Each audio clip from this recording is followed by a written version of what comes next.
Hello there. I would like to prefix this video by saying that, of course, migration replacement or the great replacement are conspiracy theories. I am absolutely not backing them at all.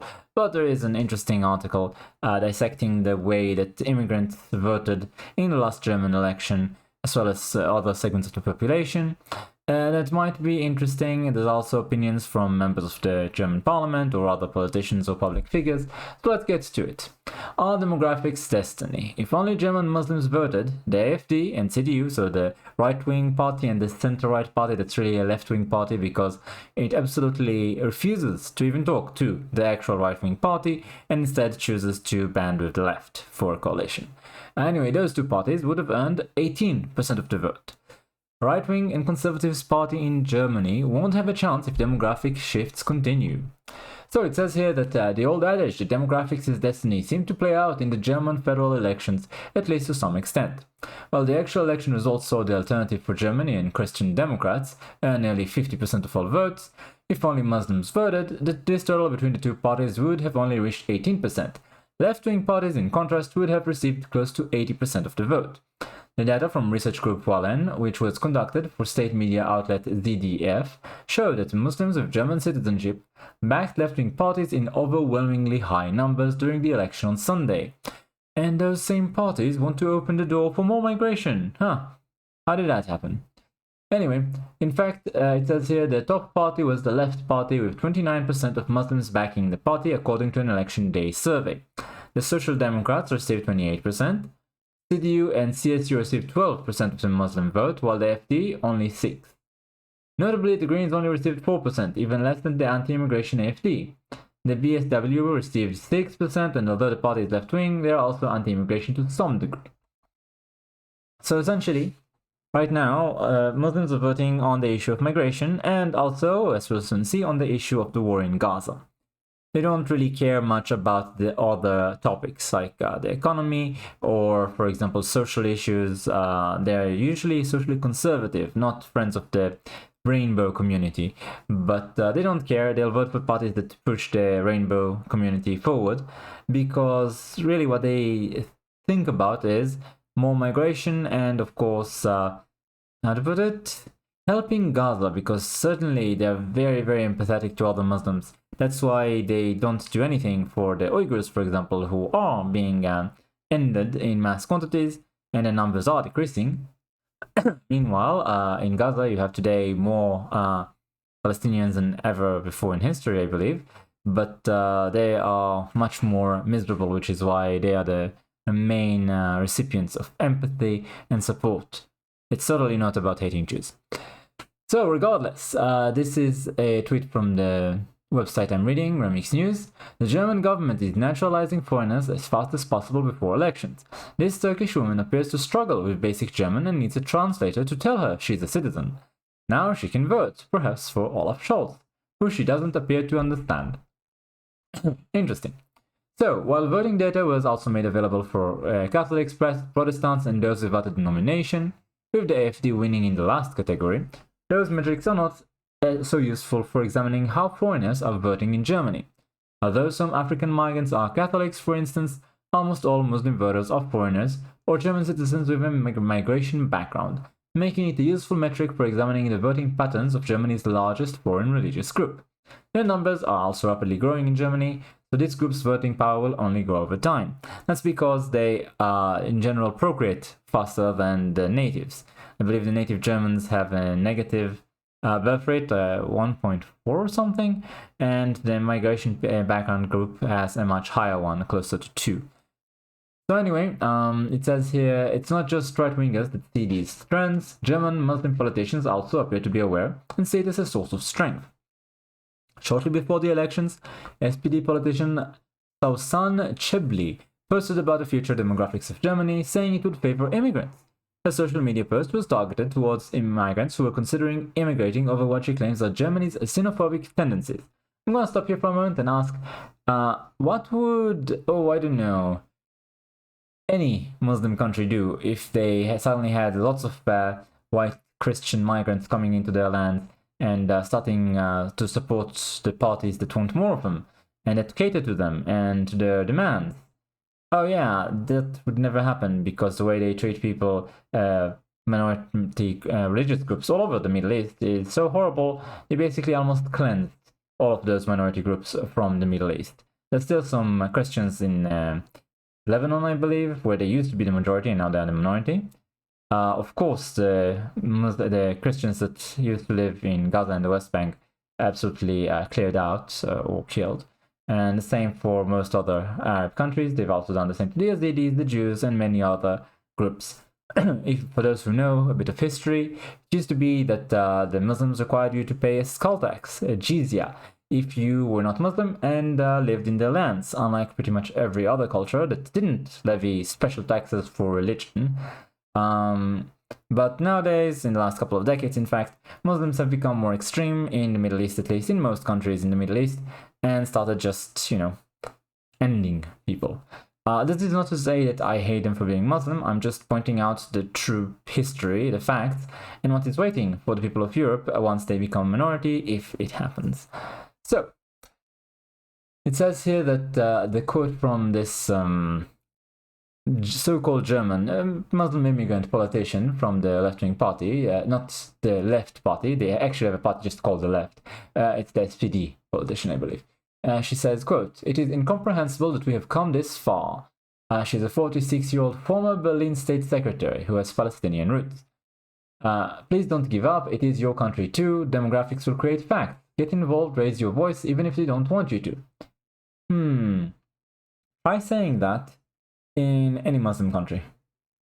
As a group that isn't, Muslim, say that this is your country too, raise your voice even if they don't want you to. Let's see what happens to you. So, what were Muslims voting for? Of course, Muslims' voting patterns cannot be entirely boiled down to pro-immigration policies, which would be a simplification. There are other issues important to Muslims that could have factored into the vote on Sunday, such as the war in Gaza. The left party has been critical of Israel, with certain politicians within the party highly critical. Many of these leftist politicians also back Gaza openly. The left party was especially strong in Berlin and won a direct mandate in the multicultural neighborhood of Neukölln, something like that. Neukölln, for the first time anywhere in Germany, with voters flocking behind Berat. Is that Quark or something? I have no idea how to read those names. Anyway, the districts show that a fifth of residents come from countries considered to be Muslim nations. Thousands of people with Palestinian roots lived in Neukölln, or I'm butchering the names. For me, it is a matter of course that I campaign for an end to German arms export to Israel and a just peace for all people in the region. Quark? Whatever. Said in an interview with the weekly newspaper Der Freitag before the election. I wonder what he means by a just peace for all people in the region. I so far have seen quite a few of those declarations from people of migrant, let's say Muslim or particularly Palestinian background. And usually they mean by that either one Palestinian state where Jews are the minority, and of course we know what will happen then, or just pushing the Jews out or outright killing them. Any kind of solution where there actually exists an independent Jewish state doesn't appear to be a just peace to any of these people almost. So I would very much like clarification from this guy. But that's just my experience watching videos about the topic as an Israeli Jew. Anyway, the issue of Gaza, while tragic, showcases that foreign conflicts suddenly factor into the voting patterns of the country's increasingly foreign population. For Kurdish voters in Germany, for instance, the conflict with Turkey may influence who they vote for. In short, the interests of Germany and Germans suddenly have to compete with a range of foreign issues, many of which most Germans either do not care about or have only a passing interest in. So instead of talking about the local economy or human rights violations by the government, which if you watch the 60 Minutes show about the SWAT teams coming at 6 a.m. to your house for things you wrote on Twitter, yeah, the Democrats were of course all over it as some amazing advancement in human understanding of society. But obviously if you don't share their ideals, even to a slight extent, then it is downright chilling. So such issues obviously take a backseat to foreign wars if you have to cater to the immigrants instead of talking about the issues Germany faces. Now, in France, there's something similar. The issue is not relegated to Germany, the article says. France has the largest Muslim population in Europe, and the issue of the great replacement is no fringe topic, but features prominently on talk shows, in newspapers, and is discussed by those who are considered the greatest philosophers and authors the country has to offer. Of course, they're all conspiracy theories, right, YouTube? Obviously. Notably, one of France's top politicians also recognizes the power of harnessing the Muslim vote. Last month, Jean-Luc Mélenchon said in our country, 1 person in 4 has a foreign grandparent. 40% of the population speaks at least 2 languages. We are destined to be a Creole nation, and so much the better. May the young generation be the great replacement for the old generation. So he's literally saying the words. Interesting. The leader of the far-left La France Insoumise, Mélenchon, has long courted the Muslim vote. In fact, in the first round of the 2022 French presidential election, he earned 69% of French Muslims' vote. In a runoff between Le Pen and Macron, an incredible 85% of Muslims voted for Macron. What does that tell you? Who do they vote for? The people who brought them there and want to keep them there and bring even more people in. That's the simple truth. Now, the same thing could be said, of course, for Democrats in the US, so if their immigration they try to bring there. Effectively, this is a project to turn the West, the entire West, into a one-party state, with just left-wing parties ruling forever. And until, of course, the immigrants become the majority, and then you could have a one-party state of Muslims, or perhaps the Muslims might, after they take over, have more than one party, who knows? They might have more democracy than the left. Anyway, other immigrant groups probably swung to Macron in similar numbers, which may have made the difference between victory and defeat. In 2022, French philosopher Alain Finkielkraut said in an interview with French television channel Europe 1 that Mélenchon is counting on the Muslim vote to overturn President Emmanuel Macron's majority in parliament. During the interview, Finkielkraut said that modern France is disintegrating, with huge swaths of the country having been either conquered by Islamism or delinquency. Sometimes the two are interconnected, he added, and accused Mélenchon of supporting Islamist ideology, including anti-Semitism. The guy also said that Mélenchon is leveraging dramatic demographic shifts in the French electorate in order to come to power, with the voting bloc of ethnic French giving way to a growing population of Africans and Middle Easterners. Now, I have been to France once on a vacation. It was a beautiful country back then. It was 20 years ago more. Although, of course, there were places that were less so. You could see the signs of migration in some areas.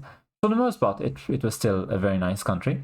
Can the same be said about any of those countries in the Middle East or Africa? Perhaps certain very rich neighborhoods in oil-rich countries, or where the dictators and the friends live, they might have some nice places there.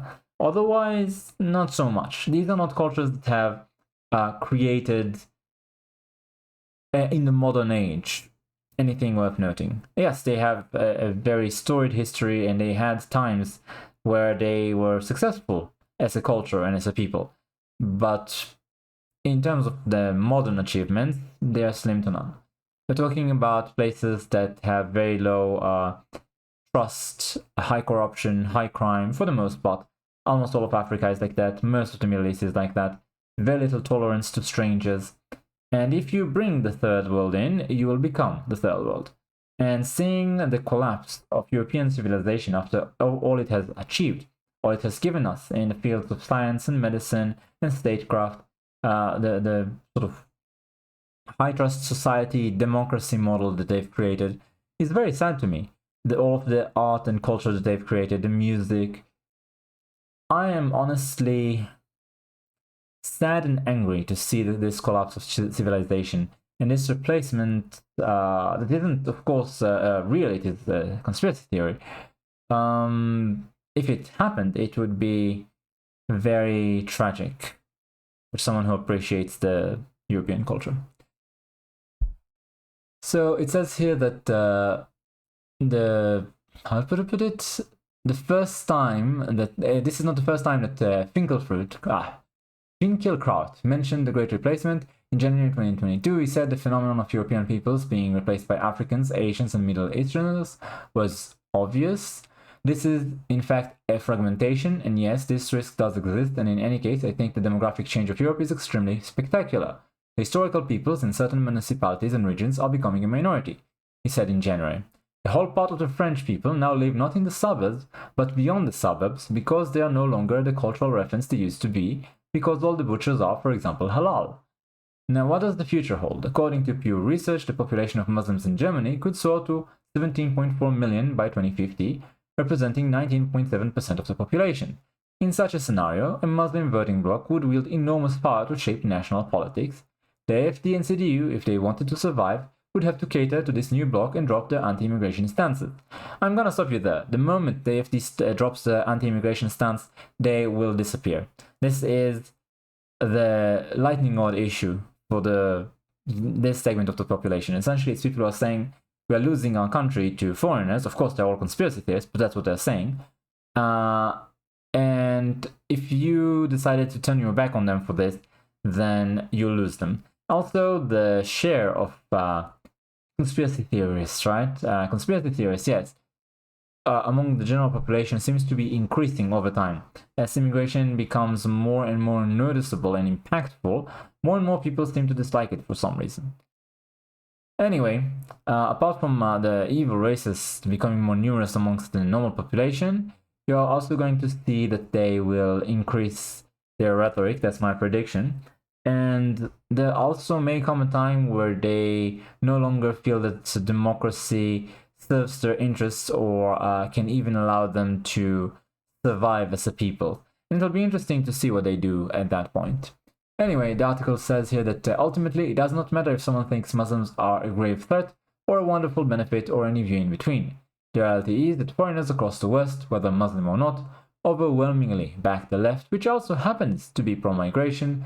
In other words, these newcomers have a strong incentive to vote for the parties that they feel will bring their families to the West and their fellow countrymen and women. In turn, these parties have a strong incentive to bring more immigrants in. Notably, Muslims and other foreigners in European countries tend to vote far more for more immigration with their party choices, even if these parties are often at odds with their conservative social beliefs. The same trend plays out in the United States, where the majority of Muslims back the Democrats, even if the Democrats reject mainstream Muslim social values. Like I said, the rainbow people, for example. It appears that values take a backseat to naked interest. For those lamenting the polarization of European politics due to mass migration, it is also worth noting that without mass migration, the AfD in its current form would likely not even exist, and if it did exist, would not likely be anywhere close to the second largest party in Germany.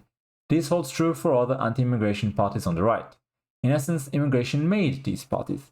Now, German society, the news cycle, and the political battles being waged increasingly focus on the issue, including the subsidiary issues of identity and culture.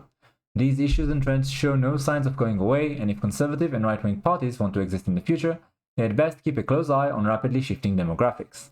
In the coming coalition between the SPD and CDU, the CDU will be playing the sucker if they don't take action on the issue, while the SPD will laugh all the way to the voting booth for the next time federal elections come around. I'm gonna stop you there. That's not true. The CDU, in my opinion, is similar to Dick Cheney, let's say, in America, where they appear to be right-wing just on the surface, but in reality they are left-wing. And the moment that a true right-wing appears and demands change, they immediately turn their backs and run to find shelter in the comforting arms of the left. So the CDU is not going to be playing the sucker in this if they open the borders, because essentially they're just a stronghold of the left in sort of right-wing territory, containment, if you will.